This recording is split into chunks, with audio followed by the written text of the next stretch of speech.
ప్రగతి channel ప్రేక్షకులకు స్వాగతం. మనం మహాత్మా జ్యోతిబా పూలే గురించి తెలుసుకుంటున్నాం కదా. ఈరోజు ఎపిసోడ్లో మరికొన్ని విషయాలను తెలుసుకుందాం. నిజంగానే ప్రభుత్వానికి రైతుల మీద సానుభూతి ఉంటే బ్రిటిష్ షావుకార్లకు కోట్లాది రూపాయలు వడ్డీగా చెల్లించటం మానేయాలని, రైతులను రుణభారం నుంచి విముక్తులను చేయాలని జ్యోతిబా కోరారు. ప్రభుత్వ విధానాలు చిన్న షావుకార్లను దెబ్బతీస్తున్నాయని, భారతదేశపు ధనం అంతా బ్రిటిష్ వారికే పోతోందని ఆయన విమర్శించారు. పాలనా రంగంలో ఖర్చు తగ్గాలి, అధికారులకు మరీ అంత ఎక్కువ వేతనాలు అనవసరం, భారతదేశాన్నించి లభించే శిస్తును బ్రిటిష్ వారు తమ సైన్య వ్యయానికి, యుద్ధావసరాలకు వాడటం మానేయాలి, బ్రిటిష్ షావుకార్లకు వడ్డీలు చెల్లించే పద్ధతి పోవాలి, పేద రైతుల పరిస్థితి మెరుగుపడాలి, వారికి కడుపు నిండా తిండి, పిల్లలను బడికి పంపించగలిగే ఆర్థిక స్తోమత రావాలి. భారతదేశ రైతు కుటుంబ సభ్యులందరూ సంవత్సరమంతా శ్రమించినా వారికి కడుపు నిండటం లేదు, నెలసరి ఆదాయం కనీస అవసరాలకు చాలటం లేదు. యూరోపియన్ అధికారులు, దేశీయులైన అధికారులు మాత్రం చాలా సుఖంగా విలాస జీవితాలు గడుపుతున్నారు. సిగరెట్లకు, పానీయాలకు వారు ఒక్కొక్కరు నెలకు పెట్టే ఖర్చు 10 రైతు కుటుంబాల ఆదాయానికి సమానం. బ్రిటిష్ వారి అన్యాయ విధానానికి ఇది తార్కాణం అన్నారు జ్యోతిబా. అహర్నిశలు కష్టపడి పనిచేసే భారతీయ రైతు నెలసరి ఆదాయం కంటే ఒక ఇంగ్లీష్ సైనికుని నెలసరి ఆదాయం 10 ఎక్కువ. రైతు తన కుటుంబ సభ్యులందరితోనూ పగలంతా కష్టపడతాడు. అతని కాళ్లకు చెప్పులుండవు, మొలకు ఒక పాత గుడ్డ, తలకు ఒక చిన్న పాగా తప్ప ఒంటి మీద బట్ట ఉండదు. వక్కాకులున్న చిన్న గుడ్డ సంచి మొలలో దోపుకుని పాతకాలపు పదం కూనిరాగం తీస్తూ నాగలి చేతబట్టుకుని ఎండనక వాననక పనిచేస్తుంటాడు రైతు. ఎప్పుడైనా బయటికి వెళ్ళినప్పుడు మాత్రం పొట్టి చేతుల ఖద్దరు చొక్కా, పైన వేస్ట్ కోటు, చిరిగిన చెప్పులు వేసుకుని తయారవుతాడు. అంత కష్టించి పనిచేసే వారికి తిండి ఎప్పుడూ కడుపు నిండా దొరకదు. జొన్న రొట్టె, ఉడకబెట్టిన చిలగడ దుంపలు, క్యారెట్లు, ఇంత పచ్చడి ముద్ద, ఎప్పుడైనా చేపల పులుసు, ఇవే వారి పంచభక్ష పరమాన్నాలు.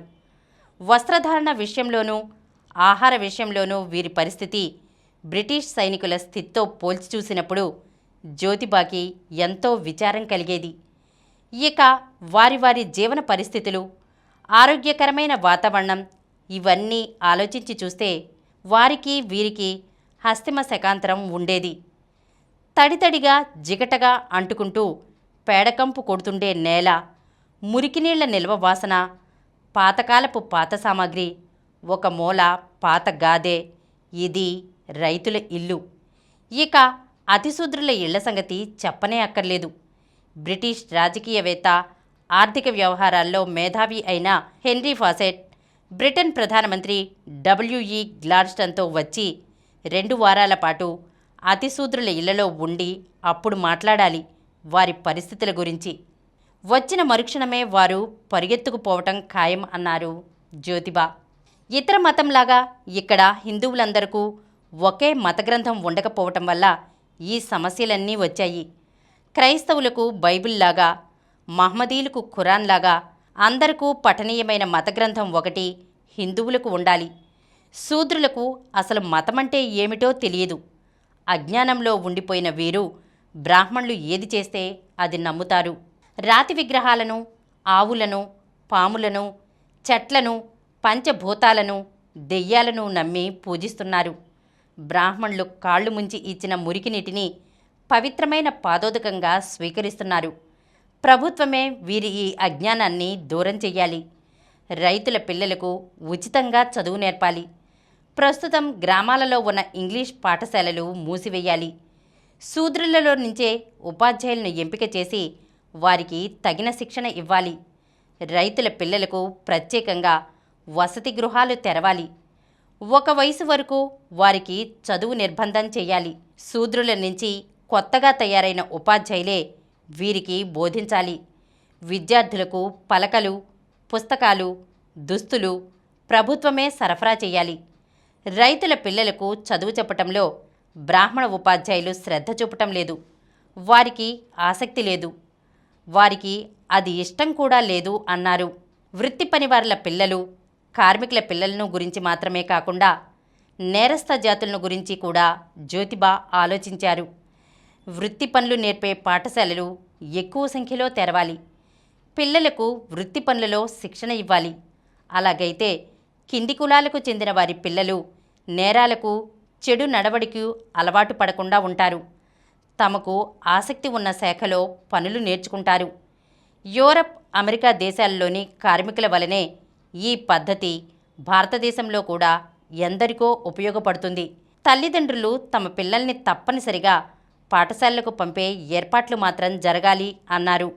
పార్సీలు, మహ్మదీలు, ఇతర హిందువులు అంతా సమంగా కలిసిపోవాలని, కొందరు బ్రాహ్మణ సంస్కర్తలు చెప్పే మాటలు అసత్యాలు అన్నారు జ్యోతిబా. అదంతా మాటల గారడియే. మహర్లు, మాంగుల సమస్యలను పరిష్కరిస్తే తప్ప తాను వారి మాటలను నమ్మనన్నారు. అమాయకులైన శూద్రులు మాత్రమే ఈ సంస్కర్తల మాటల వలలో పడతారన్నారు.